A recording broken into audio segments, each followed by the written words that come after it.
As we evolve, or let's just say it, age, it's a good idea to prevent falls if we can and strengthen our balance ability. The good news is it's never too late to get moving, as we'll discuss with falls prevention specialist and geriatric care manager, Linda Cantrill.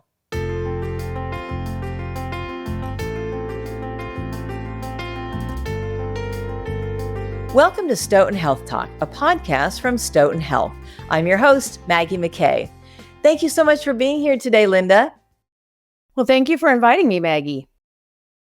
So let's start with, how do falls affect individuals? Wow, that's a really good question.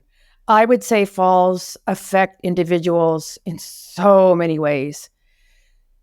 Socially, economically, physically, it's just so incredibly, it's devastating, it's limiting. So when somebody falls, for example, their fear of falling kicks in immediately. And so the next time they even just go out walking, they walk completely different. Like I can tell when somebody's fallen just by how they walk. And what happens is then everything around them, they start looking down more. So you have a center of gravity. Here's your head, here's your center of gravity. When their head goes down, they're already on their way down, from my experience. So it's really important to look at why they fell and what happened, what they did in order to prevent it in the future. But I've seen people never, ever go home again. Ever. And many die. I mean, on average, 3 people die from a fall-related injury over the age of 65. And we have 10,000 people turning 65 every day. It's really, really a big deal. That is devastating. From your vantage point and with your expertise, what do you see as the impact of falls in general?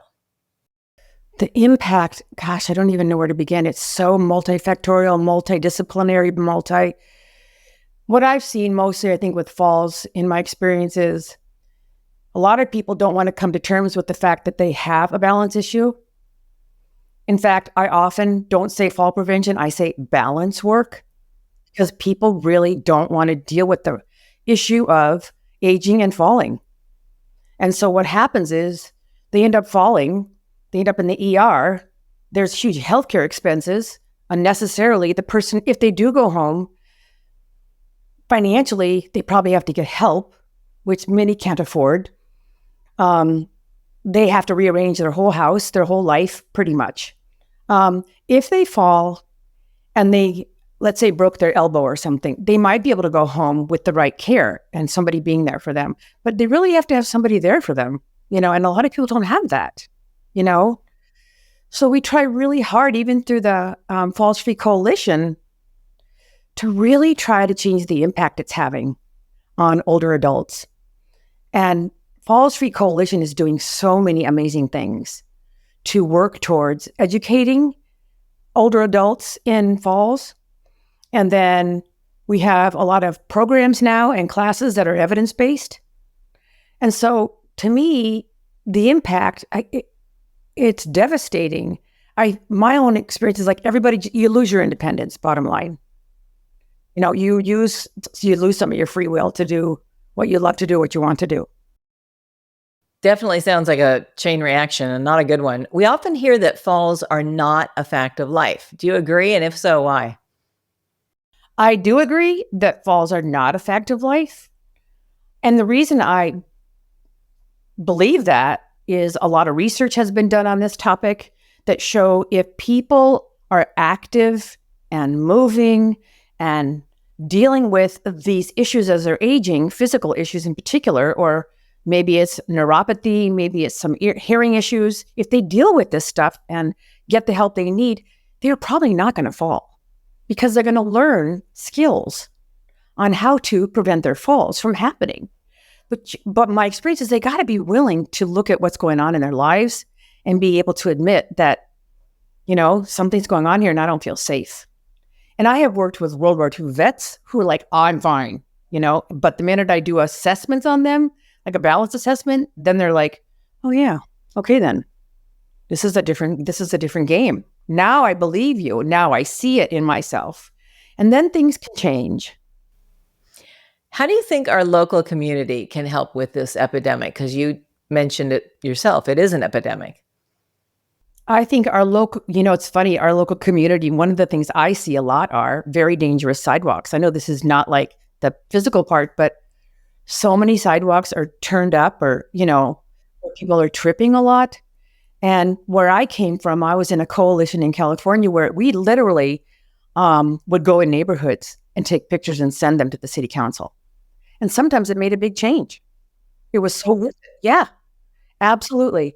So I think advocacy is so important for this. So my experience is we need people to advocate for these folks, for all of us to not fall and not pretend like it's no big deal, and the classes that people offer. My belief is all my classes that I teach are evidence-based. So I believe that it's not just standing on one leg. That's my experience is, can I keep my balance while I'm moving? That's really the key. Can I keep it while I tripped? Can I get out of a chair? All that stuff is an impact, and everyone could help with that. Families, physicians, social workers, neighbors, all of us could help each other with the awareness. Mm-hmm. And like you say, the person themselves has to come to grips with it and have to be open to getting that help. So, what are a few simple recommendations you'd give to someone struggling with their balance or who's afraid of falling? I think that the first thing I would say is what's going on? What makes you think that? Has something happened? Have you noticed something? And then from there, it's like, well, have you talked to anybody? Have you talked to your doctor? Have you looked at your medications? Have you had your hearing checked? Have you had your vision checked? And first off, if they say no and that right on that level, then I'm like, okay, well, we need to get some other things done first because your falls could be all kinds of different things. I have a student in my class here in Wisconsin where she has a vestibular ocular situation going on. She never heard about. When she leans forward, she falls over.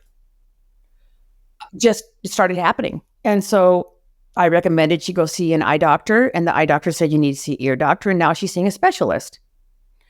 And I have 2 people with this right now. And what I've learned is that can be addressed. It can be helped. And a lot of us with just balance training, vestibular training, ocular vestibular. And I worked at a Balance Disorders Institute in Los Angeles, where that's the kind of stuff we worked with. And the success was really good. I agree, because once I had to go to one of those balance places because I had vertigo, and it's just the slightest tweaks helped, and I never had it again.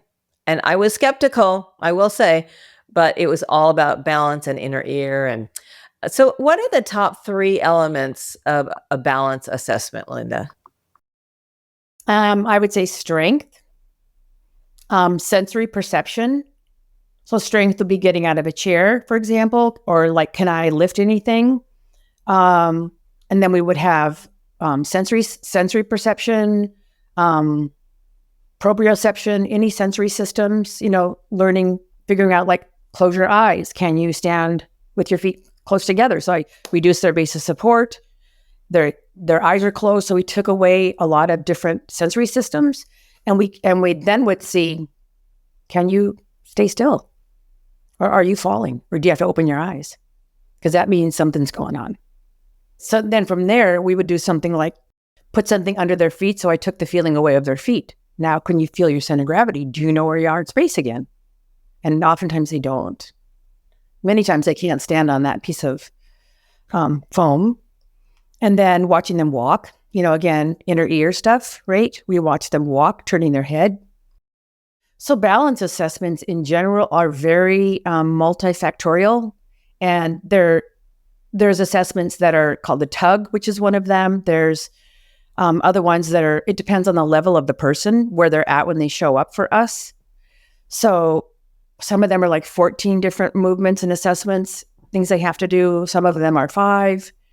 It really depends on the situation with the person, but all of them will revolve around strength, mobility, cognition, and sensory perception. Linda, in your opinion, what are the top 3 or 4 exercises you'd recommend for someone starting out to improve their balance? Well, I'll give you a couple simple ones people can do at home. One is a sit to stand. So it's sitting in a chair and standing back up. But I always say not rocking to get up, like sit down and stand up, which is much harder if you got some momentum going. If you have to start out that way, that's fine. But in the long run, you'd want to be able to do this without a lot of momentum. You'd also want to make sure that you could do them safely. Over time, you would not use your hands to push off the chair, for example. Another really awesome one is to do push-ups in your kitchen off your counter. Because again, we're going to strengthen those arms. So if you do fall, you have the ability to get back up again. And then another one is weight shifting. Just weight shift side to side, front and back. Put your feet wide, shifting side to side. Put them in like a semi-tandem like that, shifting side to, front and back. Just getting that whole shifting going on, because when you walk, you shift. We don't just step, we shift our weight first. So I do a lot of weight shifting in my classes and center gravity work. And then I think walking is always good, and standing on one leg. But I always say balance is not about doing it standing still. As I said earlier, it's about being able to move. Well, Linda, you have given us so much to think about and shared so much useful information. Thank you so much for your time and sharing your expertise. We really appreciate it. Well, thank you too. Thank you. I really appreciate you, Maggie, for putting this on.